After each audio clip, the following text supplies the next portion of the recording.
Like we often see many similar products launching to challenge the hero product that started a new meta, like Pump.fun got challenged by Boop, Believe app, Bong.fun, and then Cookie versus Kaito. So what are your thoughts on this? Like, do you think these challenger projects will survive and grow, or will like most fade away? I think competition is a good thing. I'll start with that. And I'm cheering for both Kaito and Cookie. I think they're both good teams, and I'm happy to see that they're finding users and delivering value to the market. I think that's a good thing. I think the message that it sends to founders is you must never stop building and never lose focus, especially not over token. The space is overly competitive. There's very few ways of making money in the space. And if you found a solution that is gaining traction, that is making money, that is making you successful, keep building it up. Grow and raise more funds, build a bigger team, launch ads, grow your user base, focus on the product market fit, because you should know that some other player that is not doing what you're doing today is going to come and take a bite. When you open your books and you show your revenue and your success, other people are going to come and take a bite. And they have a weapon that is not existing in places other than crypto. They will promise an airdrop. In new airdrops, what we're seeing in this market, and I think that's the balance that we need to change, is that new tokens that are potentially moonshots, they're perhaps 100x down the road, are always more attractive to people in crypto than mature, battle-tested tech.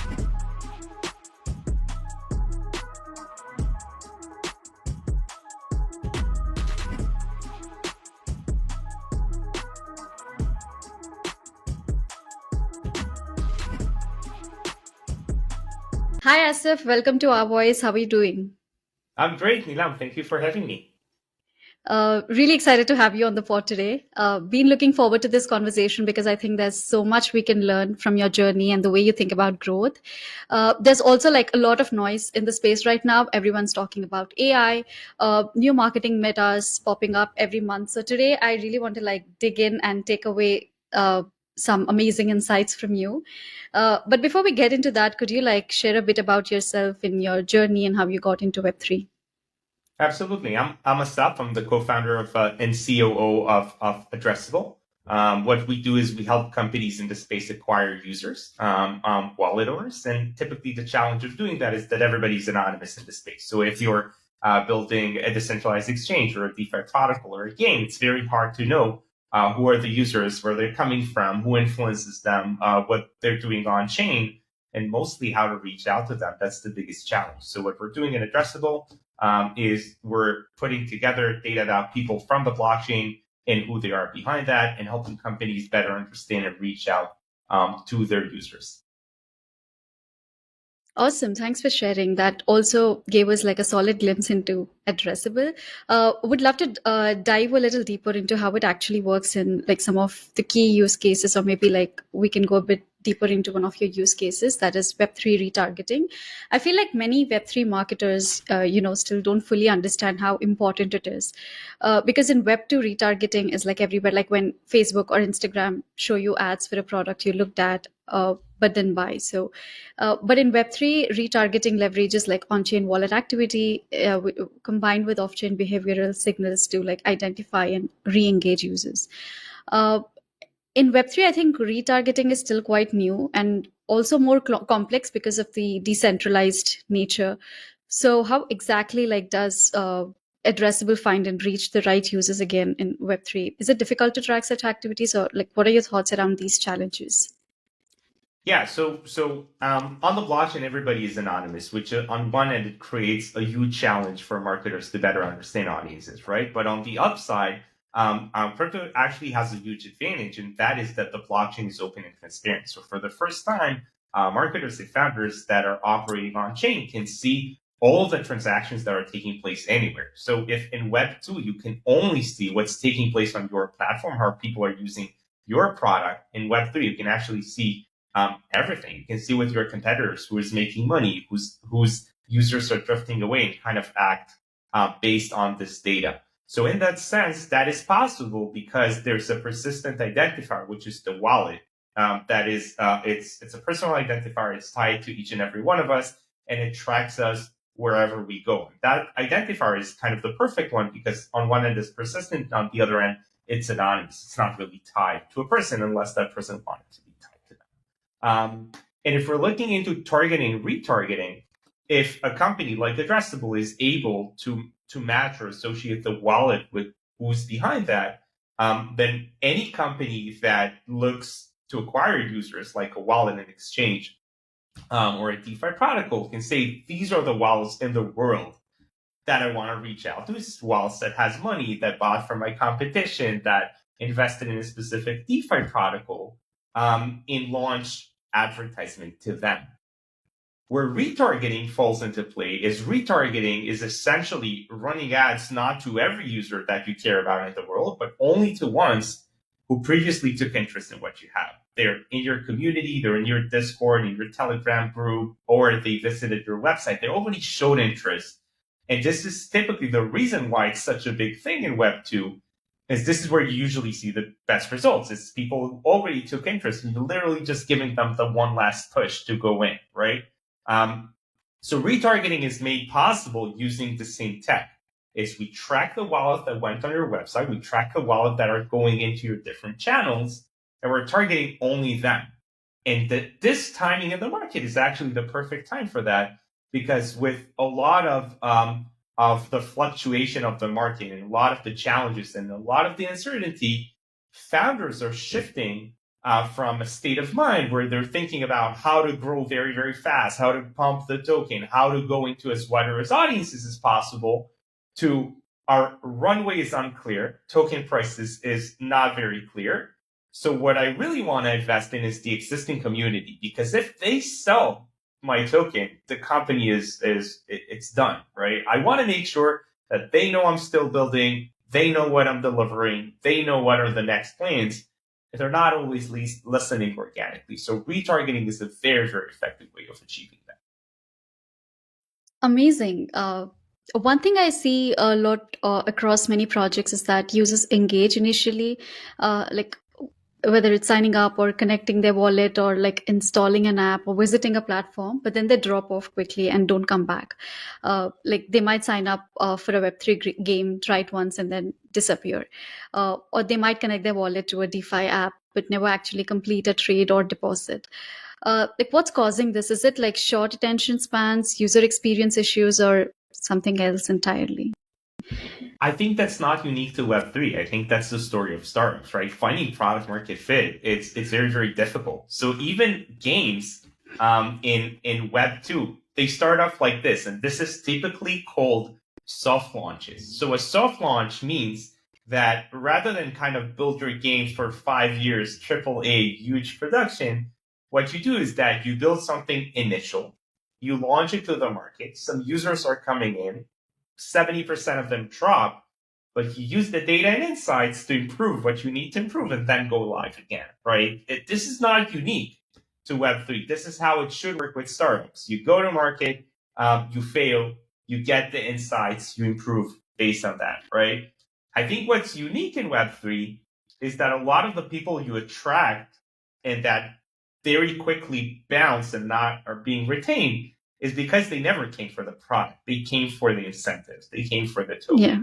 And I think that's a lot of the noise that founders need to be able to cut through.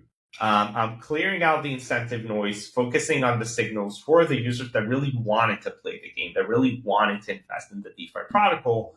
What was not working over there, which requires you to have good attribution tools and good analytics tools to kind of properly understand that, and then fix that and go to market again. Got it. Yeah, that makes a lot of sense, and I completely agree with you. But I also think like we need to focus on UX.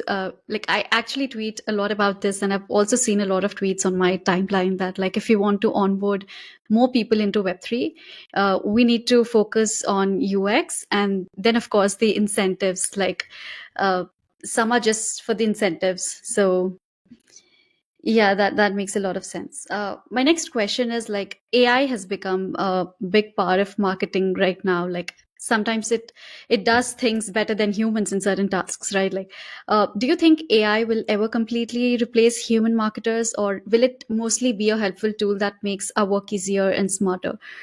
So when you look at Web3 marketing specifically, how do you see AI changing things? Would love to hear your thoughts on how AI and Web3 marketing like might grow together in the next few years. So I think almost every position within the organization, ranging from engineering to R&D to marketing and to sales, has some hard work, labor component to it, and has a creative and orchestration parts to that. The creative and orchestration part, I don't think that will be taken away from humans very, very soon.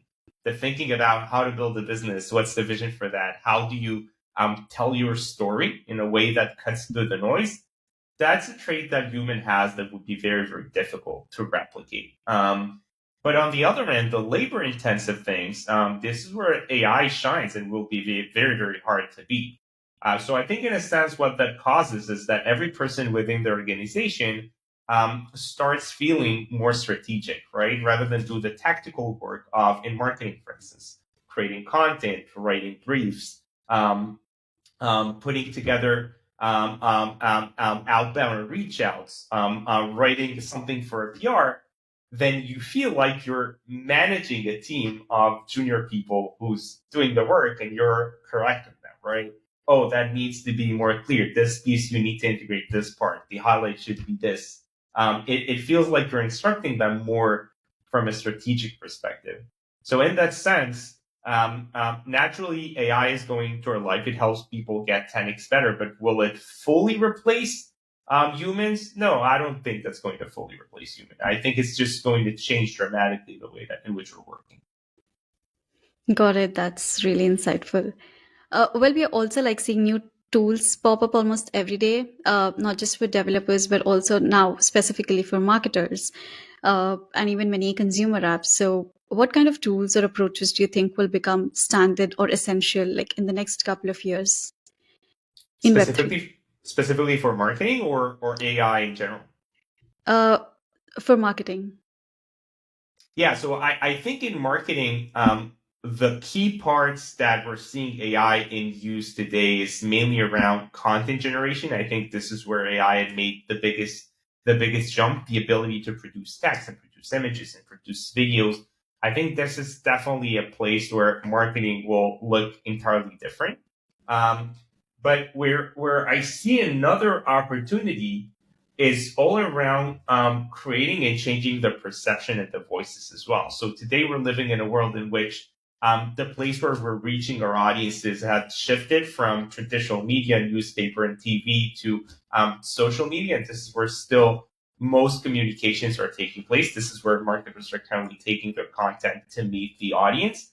I think we're headed to a world in which social media will be more populated with AI, and that kind of changes the state of mind for marketers, right? On one end, can I create more voices on social media to kind of reflect what I'm saying, overlay something on top of that, speak about that in a different tone to kind of change the perspective? And in a sense, this kind of second level thinking, when everybody's doing that and social media becomes this place where like 80% of accounts are AI and only 20% of human, how do I cut through the noise to make it to the people that I really care about? Because ultimately, AI is still not making the purchases. And then we'll get to a point in which AI is making the purchases, right? Like my kid is coming over with a friend that has a food allergy, and I just want to ask AI, hey, order pizza that's gluten free and just take care of that, right? So how my ask is finding your business, right? That's another thing about that. Like, will Web3 ultimately be like you made a good point about UX being very, very different, right? Somebody wants to onboard into crypto today. They need to download a wallet and understand technical things about the blockchain, understand like, oh, well, what blockchain am I on? Should I switch from Sui to Solana and Phantom? I mean, they need to deeply understand that. But we're not very far from a world in which all of UX is AI. That you're just telling an AI prompt, I want to save money to buying a house in 5 years. These are my savings. What are the best yields that you would offer me? They will tell you like, oh, I would invest short term in this product or long term in this one. These are the yields they've done over the past 3 months, 1 year, and 5 years. And you'll say, okay, perfect, it's going to do. You wouldn't care which blockchain is it on. We'll still be crypto on the infrastructure level. So I know I'm kind of all over the place with that, but this is how I kind of see the evolution of AI impacting marketing in crypto. Interesting. Okay, this one's just for fun. Like, what are some things you wish people would stop doing in Web3 marketing? And then my next question is like, there's definitely a lot more noise on crypto Twitter right now. So, uh, what's one thing you would like to ban from crypto Twitter? So I think it boils down into the same thing. I think um, launching a token before looking for product market fit, I think it's really disastrous for this space. I think in a sense, Agree. lots of founders view it as a way to supply what the market is asking for because the market loves tokens, and a way to raise money so they can build the ultimate product. And I think in their heart, a lot of them are trying to do the right thing, right? It's very, very difficult to be a founder.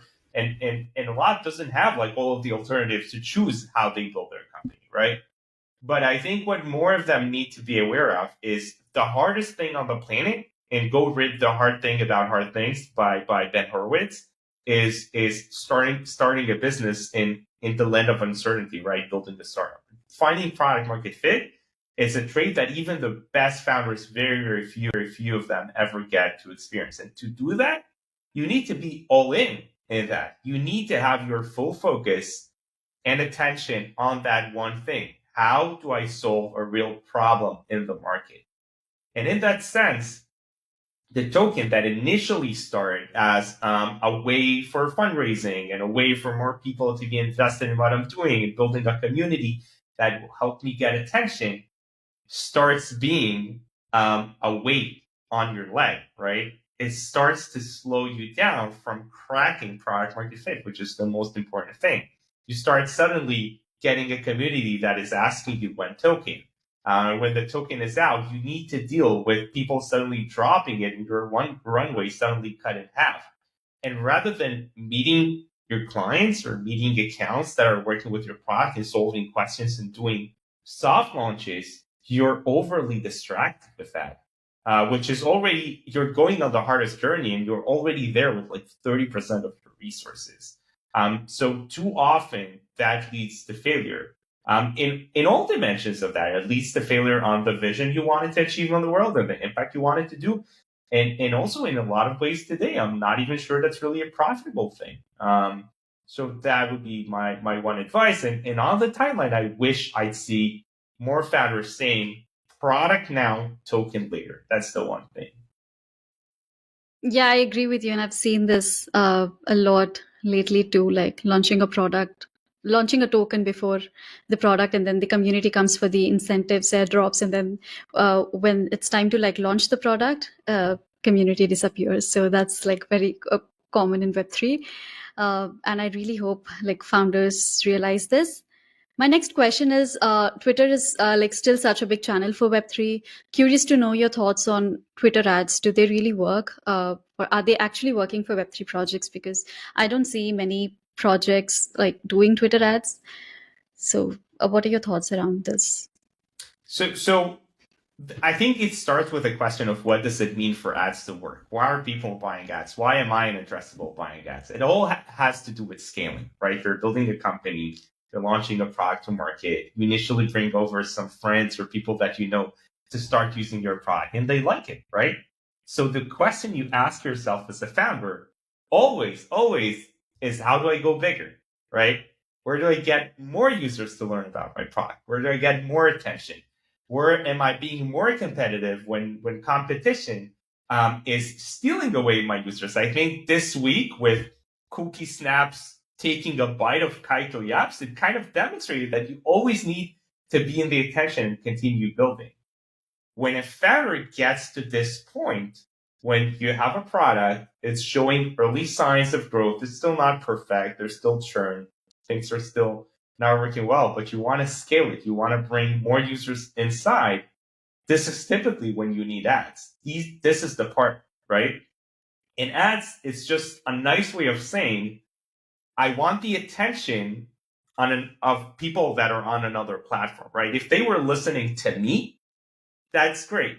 But if they're listening to what's on their timeline on Twitter, then I need to pay Twitter to get their attention, right? And I don't think there's a doubt around Twitter that the attention is on Twitter. I don't think there's any doubt about that in crypto, right? The people are on Twitter. So if you want to gain their attention, you need to be able to put something on Twitter that gets to them. So whether you pay KOLs for that indirectly, or whether you pay the platform to put that into people's faces, the audience is definitely there. And specifically around Twitter ads, Twitter ads had historically been a top 5 ad network on social media for sure. The biggest companies in crypto are constantly using ads. If you're thinking about the top exchanges, the top wallets, the top games, they're constantly putting ads. This is a lot of how they build their customer base and gain users. And what you're seeing is that anywhere that people are slowing down their marketing, there's another player to take over, right? With MetaMask, we're seeing kind of Phantom taking in a bite, right? With Kaito, we're seeing Cookie coming in to take a bite. So in that sense, companies always need to think about, how do I always get viewed by the audience? How do I always serve them a good message? So in a sense, Twitter ads are a means to an end. And with recent reports that we published, we analyzed results of advertisement over the entire 2024 with more than 100 advertisers, and analyzed cost per wallet, which is a crypto native metric for growth. It measures what's the cost of getting a native crypto user to the website of your product, which has a very high intent to buy. They're 7 times more likely to buy than a random user. What we're showing is crypto ads on Twitter and in display networks and Reddit, they're fairly effective. I mean, for single digit dollars, you're able to get a crypto user on your website. And I still never seen, and I'm not saying that's not working, but I've never seen, what is this price for a KOL, or what is this price for an airdrop, or what is this price for PR? I have no idea. But I do know that for ads, single digit dollars, you get while it's on your website. Got it. But coming back to your like point, Cookie versus Kaito, there's like so much PvP around. Like we often see many similar products launching to challenge the hero product that started a new meta. Like Pump.Fun got challenged by Boop, Believe app, Bong.Fun, and then Cookie versus Kaito. So what are your thoughts on this? Like, do you think these challenger projects will survive and grow, or will like most fade away? I think competition is a good thing. I'll start with that, and I'm cheering for both Kaito and Cookie. I think they're both good teams, and I'm happy to see that they're finding users and delivering value to the market. I think that's a good thing. I think the message that it sends to founders is, you must never stop building and never lose focus, especially not over a token. The space is overly competitive. There's very few ways of making money in the space. And if you found a solution that is gaining traction, that is making money, that is making you successful, keep building it up. Grow and raise more funds, build a bigger team, launch ads, grow your user base, focus on the product market fit, because you should know that some other player that is not doing what you're doing today is going to come and take a bite. When you open your books and you show your revenue and your success, other people are going to come and take a bite. And they have a weapon that is not existing in places other than crypto. They will promise an airdrop.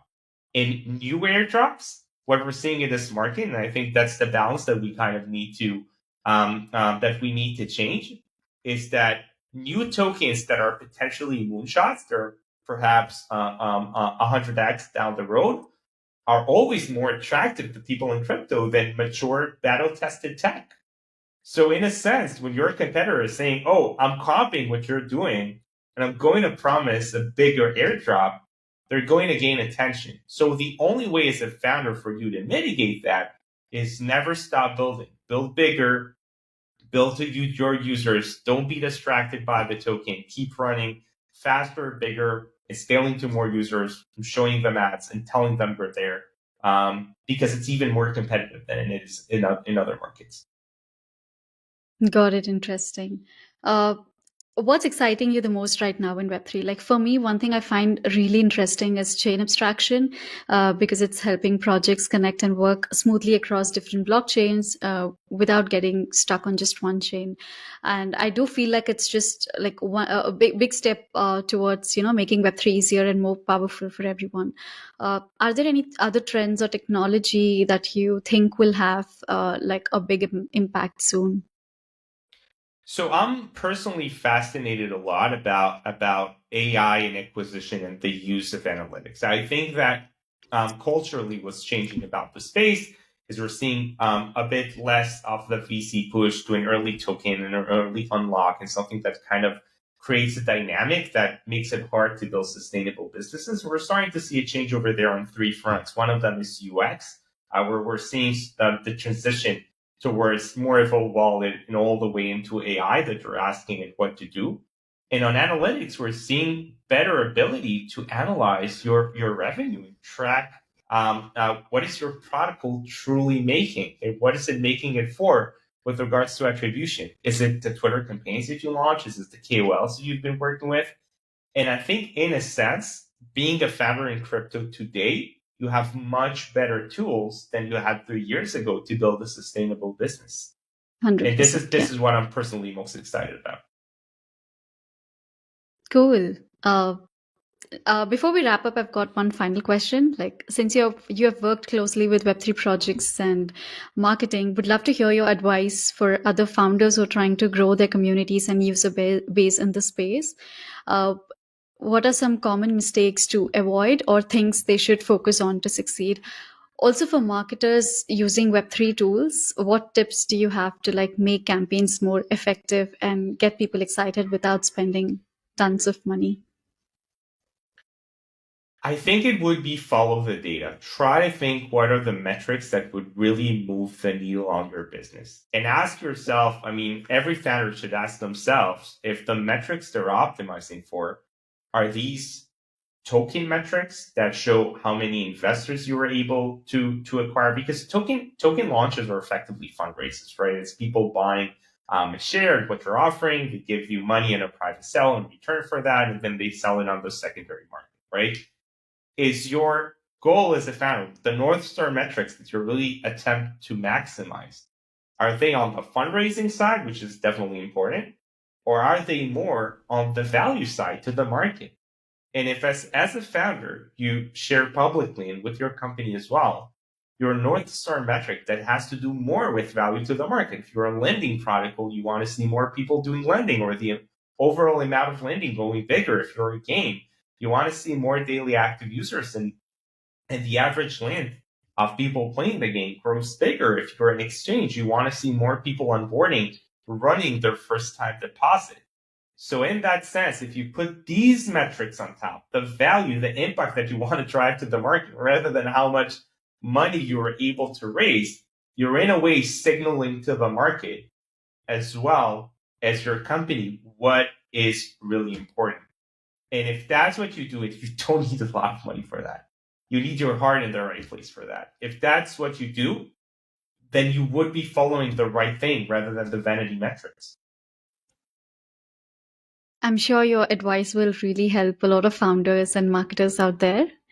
Well, thank you so much for joining today and sharing all your insights. I'm sure our listeners are going to walk away with some valuable takeaways, and I have personally learned a lot. So, thank you so much for taking the time to chat with us today.